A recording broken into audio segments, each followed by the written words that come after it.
Warning. Although the following sketches contain certain odd numbers, you should not laugh. It's impolite.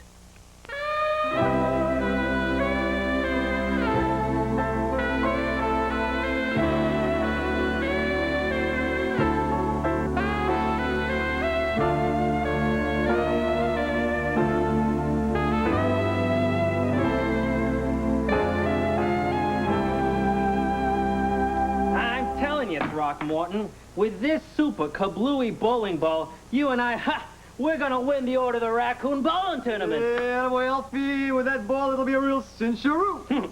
And the salesman told me this will knock down everything in sight. This ball is one of a kind. You know, Alf, I'm almost happy I have to visit my mother for the weekend. I don't know what you're so worried about, Allie. Throckmorton and I are just gonna do a few practice swings. Then we're gonna go down to the bowling alley and destroy some pins. And that'll be that. Every time I go away for a few days, I come back to an apartment that looks like a war zone. You boys try and behave yourselves. I'll be back on Monday. Can you believe her? Allie, one of these days I'm gonna... Hey, Alfie, seeing as she's gone, why don't we practice our old former Rooney? Hey, great idea, Throckmorton. You took the words right out of my mouth. Yeah, I figured that. They were kind of wet. Throckmorton, I'm gonna strike you! No, please! Spare me! Okay, here we go. 1 ball, 10 pins. Here we go. All right, Alfie, let them have it. Whoa! Whoa! Whoa!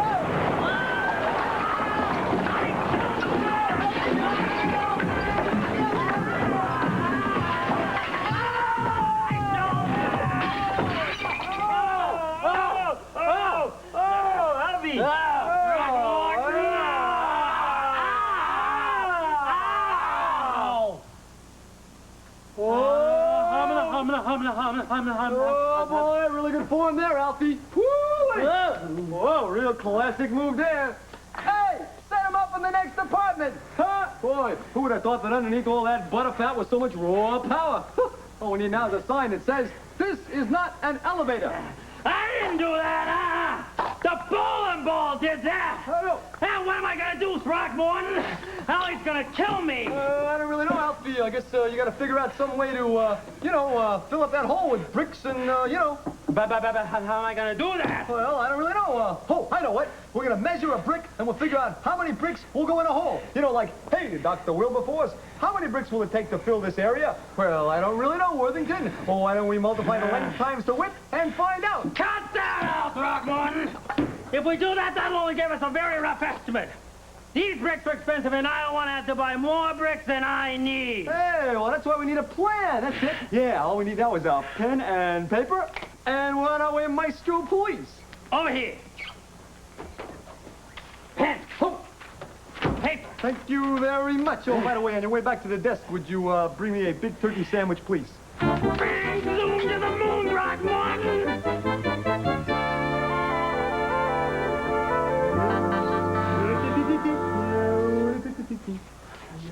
Hey, Throckmorton, aren't you done with that drawing yet? You've been at it for 20 minutes. Yeah. Hold your horses. Here we go. Right. In Viola, we have a drawing of an irregular-shaped hole filled with units commonly known as bricks.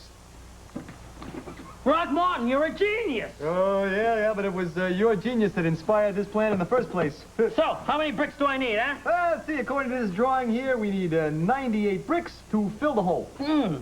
But how did you do that? You didn't multiply the length times the width or nothing. If I'd done that, we would have had more bricks than you could shake a trowel at. You see? You listen to me, Throckmorton. That's what friends are for. Now, according to your chart, the hole on this wall is 19 bricks high by 7 bricks wide at its widest point.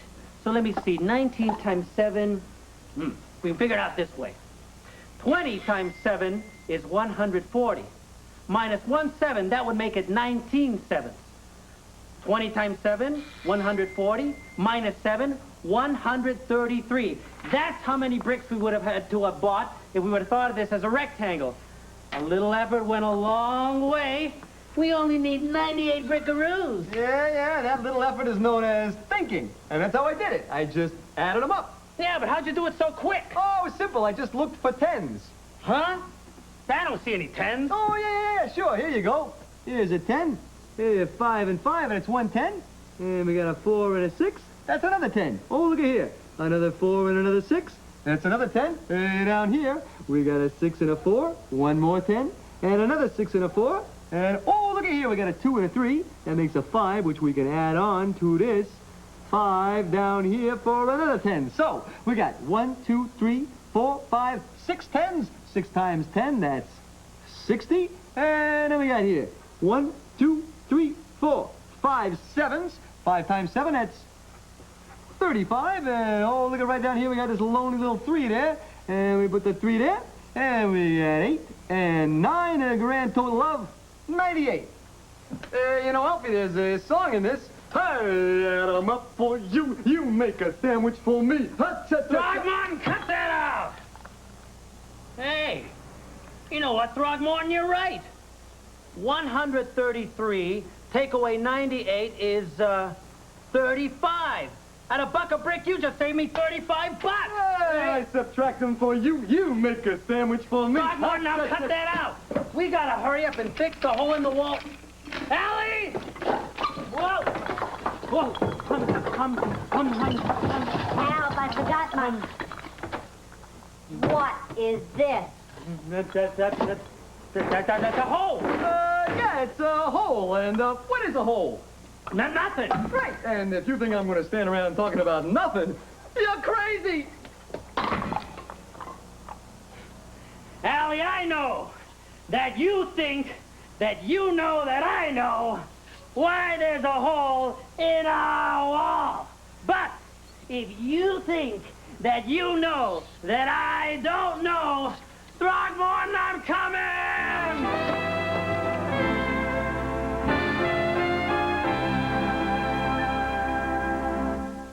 This just in. To find the approximate area of any irregular shape, do what the people in that sketch just did. Film at 11.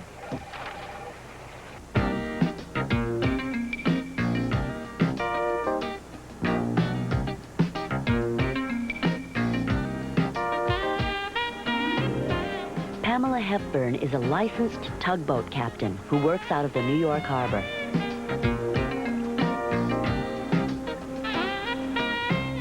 A tugboat is really an enclosed engine. Often it tows things that don't have their own engines. My tugboat, the H.J. Sheridan, usually tows barges. A barge is a floating steel platform that can transport just about anything. Most of our work comes from builders, whose barges transport large machinery like cranes and tractors.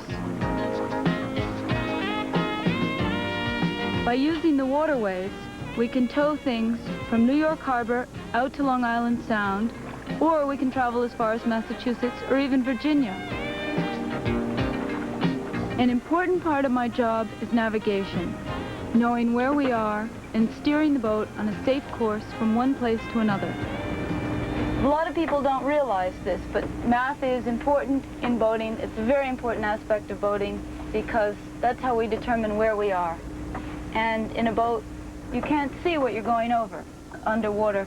And there's a lot of parts of underwater that the boat doesn't want to be anywhere near because it's too shallow. Now, to always stay in the proper place, we use mathematics. In fact, it's a very necessary tool of the trade. To work on the chart, we have certain tools. There's a book that has tide and current tables and distances. And these are parallels. These are dividers. I'll show you how to use those. The parallels we use to go parallel to our course. We've determined this course line from point A to point B. It's drawn in. I put the parallels right on the course line and run it up to the compass rose as carefully as I can to determine our course. Our course turns out to the east. A compass rose indicates north, south, east, and west on the chart. It is used with the boat's compass to determine a course at sea. And then with the dividers, we'll determine the distance. The frame of reference here is these numbers on the side of the chart. This represents 5 miles. We have 5 miles now on the dividers. This is therefore 5 miles can be measured anywhere on the chart once we've gotten it off the side of the chart. Now I'll measure the distance from point A to B. Put 1 point on point A, and then on the course line itself, and run the dividers up the course line. This is walking them up the course line. 4, 5, plus, squeeze them in to make them a little smaller. Go back to the reference, 3.5. 5 times 5 is 25, plus 3.5 is 28.5 miles. Thus we figured our distance from point A to B.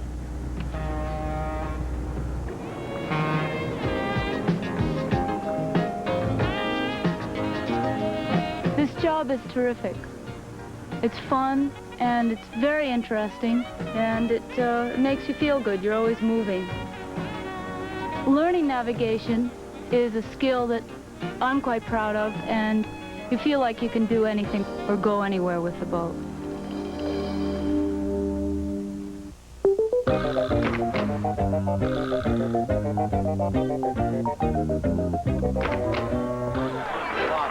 All right. I'd like your honest opinion. Do you like my tie or do you like my tie? No. Honestly? Well, I'll tell Lie you a what. little. I'll tell you what. I'll lie a little. I'll give you $1 to buy a new one. Oh, that's too No, I much. can't. Borrow tie. Oh, well, so's the $1. Okay, let's try. Okay, you want to? I'll show you something interesting with this, though. With the dollar bill, if you can, you know, double your money, that's the only safe way to do it, of course. But I'll show you something that as we make the dollar bill like this, we'll turn it and fold it and fold it like this, and then I'll place the dollar bill down into my hand just like that. And as I do so, watch here. Whoa! Oh, See how'd that? you do that? Rather well, I thought. Oh, definitely. Now, Chris, I want you to pick up those 10 coins. Let me add them. Pick up the 10 coins and mix them up in your hand. Shake them up and throw them down so we have a random number of heads and tails. Shake it up, baby. There you go. Okay, now, we have them down here. Now, Louisa, this is what I'm going to ask you to do. Okay. I want you to turn over these coins 2 at a time and mix them up so I don't know how many of heads and how many of tails there are. All okay? right. It's important. Then I want you to put your hand on one of the coins so that I can't see what it is. Okay. I'll turn away, turn them over 2 at a time. So just mix them up, all right? Yes, mix 2 them at a up. time. Here This we is go. very good at mixing things up. Okay. Yes, Okay. thank A1 you. job. I like to mix you up. Okay. Now, have you done that? Yes. Okay. Now cover one of the coins. All right. Okay. I'm covering. Now you've done that. Yes. Now, I want you to just concentrate. Did you happen to notice what was under there? Oh, yeah. Oh, you did. All right. Now just concentrate on it if you would, please. You've turned them over. Yes. Okay, fine. Okay, Now, I'm what we're going to do is say that there is a tail underneath there. Yes. Golly, look at that. It's a tail. Bravo! Oh, wow. Is that ESP that you... No, it really isn't. It's it's a concept or a principle called parity. And I'll explain to you what happened. When you threw the coins out, I noticed how many heads there were. And I counted and saw that there were 3 originally, which is an odd number. Correct. You see, this has to do with odd or even. In this particular case, when you turn over any 2 of these, it will always remain an odd number of heads. For instance, if you were to turn over 2 of those that were tails, it still leaves an odd number of heads. course. If you were to turn over 1 head and 1 tail, it still leaves an odd number of heads. Ah. Therefore, when you cover one that is a tail, I see that there's still an odd number of heads. If you had covered one that was a head, it's now even. Therefore, I know under your hand is a head. And that's how it's done. You see, that's yes. mathematics. Oh, that's wonderful. Mr. Blackstone, what? The rabbit? You changed into a pigeon? What happened? Well, it's flown the coop. Oh, my. Well, here, let me. Hurry! So this is getting exciting. Hey, Chris, let's try this. It's a great party trick.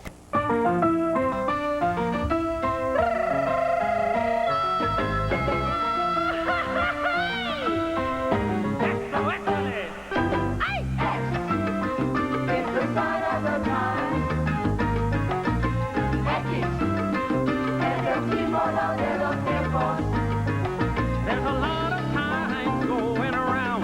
A time for lunch, a time for school, but the coolest times going around is a multiplication.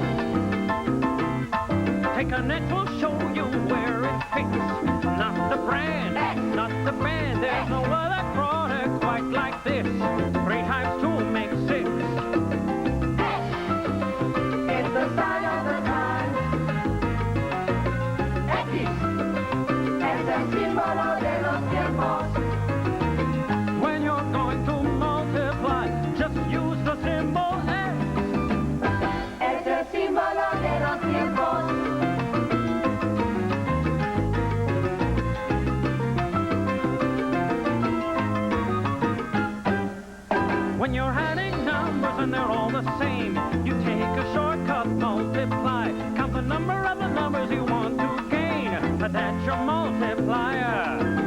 X is the sign of the times. X es el símbolo de los tiempos. When you're going to multiply, just use the symbol X. Es el símbolo de los tiempos.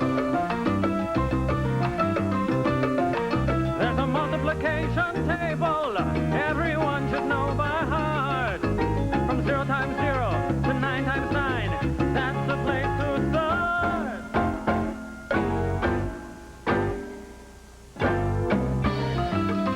Es el símbolo de los tiempos. We know 2 times 2 is 4, 3 times 3 is 9. But you can do a whole lot more with X, the sign of the time. Es el símbolo de los tiempos.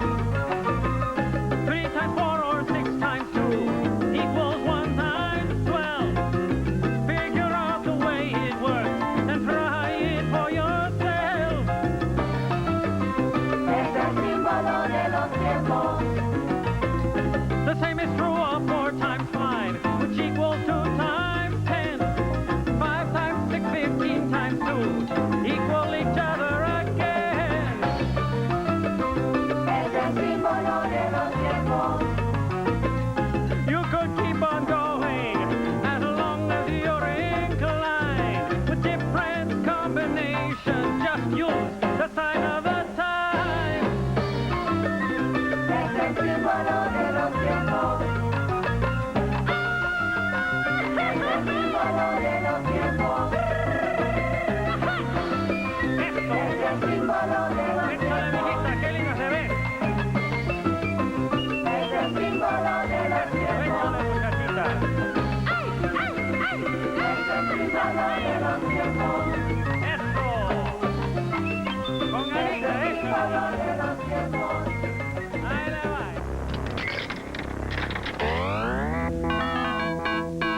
Mathman, your mission is to eat only odd numbers. When you encounter a number, you'll have until the count of 3 to make your decision. And beware the insidious Mr. Glitch. He will eat you if you are wrong. Mathman, Mathman, Mathman, Mathman, Mathman, Mathman. Looks odd. Mathman, Mathman, Mathman. Odd numbers, Mathman, Mathman. No, even. Yeah! Mathman, Mathman, Mathman. Odd numbers, Mathman, Mathman, Mathman, Mathman, Mathman. Fonder, Fonder. Oh. Mathman, Mathman, Mathman, Mathman. Make them out. Mathman, Mathman. Oh, boy, did I enjoy that. I'm rotten. The story you are about to see is a fib, but it's short. The names have been made up, but the problems are real. It was Thursday, 2:43 p.m., and it was over 110 degrees in Sri Lanka. Luckily, we were working MathNet out of Los Angeles. My partner is George Franklin. The boss is Thad Green, chief of detectives. My name is Monday. I'm a mathematician. We had been working on the problem of the missing baseball and had gone down one blind alley after another. Still no solutions. Just have to keep at it. We decided to look at the last scene from yesterday's show to see if there was anything we had missed.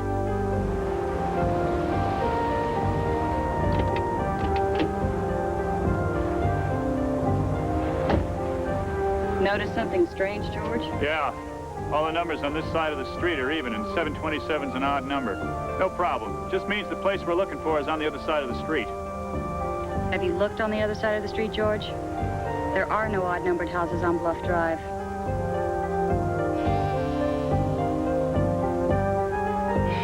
The address is a phony.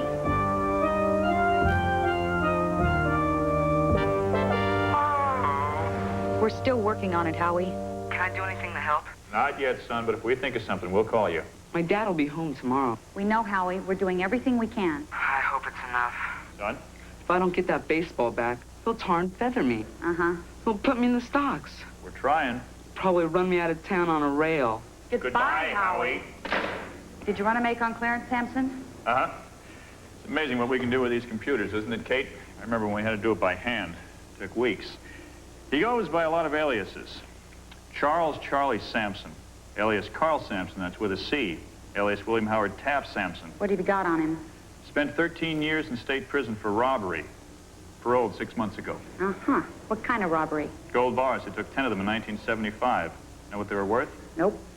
Well, according to this, a gold bar weighs 330 ounces. Uh-huh.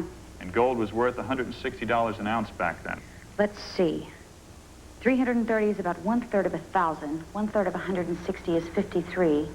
So each gold bar was worth $53,000. So 10 bars at $53,000 each, he got away with more than $500,000. Probably worth a lot more today. The gold bars, I mean. Uh-huh. And they never found the gold? Nope. You know how he did it? Swiped the gold, I mean? How? Took it out of the top of Fort Knox. You know, Kentucky, the bluegrass state. Out of the top. How did he do that? Helicopter. We needed more information. I asked Jenny to check the specs on the XY313. George was checking some house moving companies to get an approximate weight on Mrs. McGregor's house. Thank you very much, sir. I've got some info on the XY313. It's got a range of 600 miles. It's a lot of range. How's that? Look.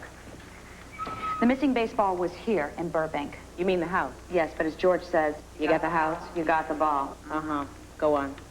Look, on this map, 1 inch equals 20 miles. So for 600 miles, we would measure 30 inches, which would take us all the way up to Oregon. So the house could be almost anywhere. But the helicopter's range is 600 miles. It would have to fly back to base after dropping off the house, so it couldn't have flown more than 300 miles each way. But that would still take us all the way up to here.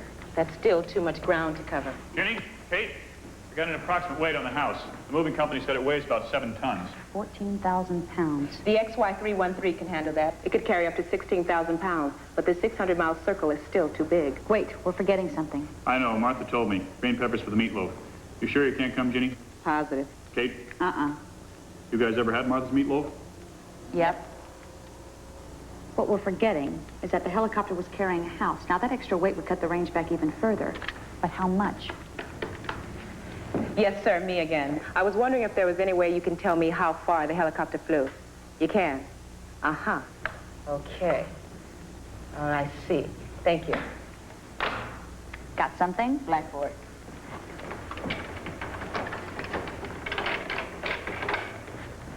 He said he refueled the tank this morning. It used 2,400 pounds of fuel. At top speed, it burns about 4,800 pounds per hour. 2,400 divided by 4,800 equals 1/2. That means it was up in the air about half an hour. Right. What kind of speed does it make? The XY313 has a top speed of 160 miles per hour. So in a half an hour, it would have flown half that far, or 80 miles. He flew someplace and returned to the base. That's right. We take 80, divide it by 2, and we get a radius of 40 miles. We can cover that. 40 miles, I mean. Let's take a look at that other map. On this map, 1 inch equals 5 miles. So 8 inches equals 40 miles. This is the helicopter base, so the house could have been dropped anywhere within this circle. But look, 20% of that circle is Pacific Ocean. We can eliminate that area. Uh-huh. They wouldn't have put it there. Right. It would sink. All we have to do is concentrate our efforts in this area, but it's still going to take time, and we need that baseball by tomorrow. Wait a minute, we're forgetting something else. A helicopter would make a lot of noise carrying a house. Let's question some of the residents in the area and see if they've heard anything. That's going to take time. Got an idea. Hello, Howie? No, it's not your father. I asked Howie and his friends to ask people all over the area if they heard or saw a helicopter on the night the house was snatched. They began to call in with their reports. Uh-huh. And no one saw anything, but a couple of people thought they heard a chopper. Uh-huh. What's that? Nothing unusual except what? Television reception on the Fritz. Thanks, Howie. Anything, Kate? Some people complaining about their television reception that night. Funny, so was the guy we talked to. What guy? The guy in Tuesday's episode, remember? He complained about his TV reception, too. MathNet Monday. Hello, Nell. Find out anything? Some complaints? TV reception. Are you in the Whitechapel area?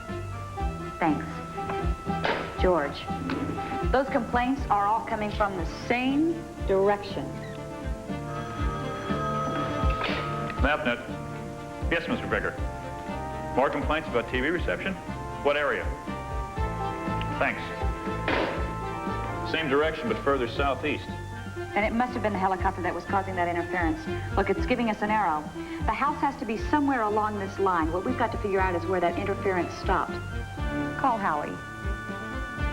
George called Howie and told him to follow the arrow until he ran out of interference complaints. I checked the map.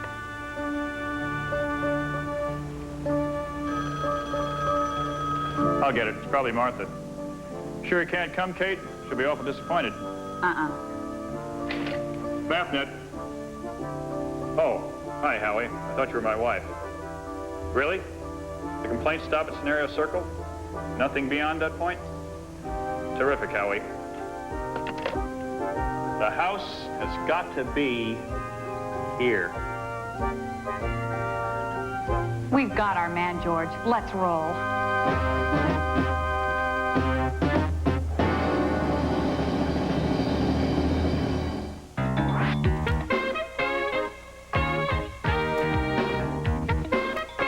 Now, what are we going to do with all these shirts? I'll take care of that.